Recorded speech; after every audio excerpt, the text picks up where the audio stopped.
Bwana, tumeweza kuona Esma Patam ameweza kumpongeza sana bibie Wema Sepetu kwa kuweza kupata ujauzito, na pia tumeweza kuona mambo mengi yameweza kutokea katika familia hii, lakini leo hii tumeweza kuona ni namna gani ambayo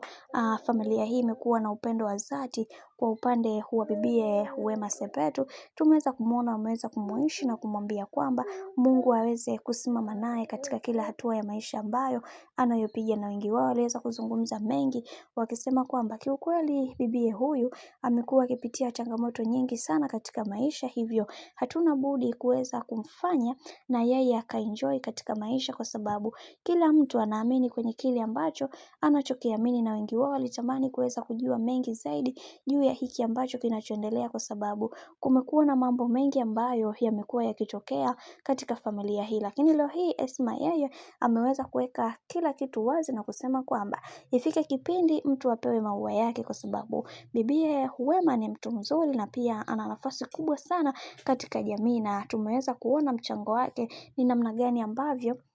watu wamekuwa wakiutumia. Hivyo kwa namna moja ama nyingine tunasema kwamba Wema Sepetu ni moja kati ya mwanamke ambaye anajielewa na anajitambua na anajua ni kitu gani ambacho anastahili kuweza kukifanya na ni kitu gani ambacho hastahili kuweza kukifanya. Lakini watu wengi waliweza kumdhihaki sana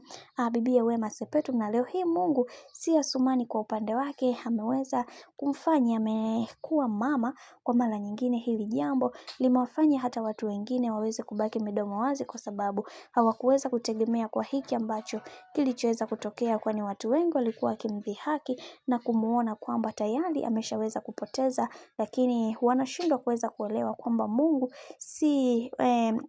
wako peke yao, bali Mungu ni wa watu sote, na Mungu leo hii ameweza kumpa neema kubwa sana bibie Wema Sepetu, na yeye ameweza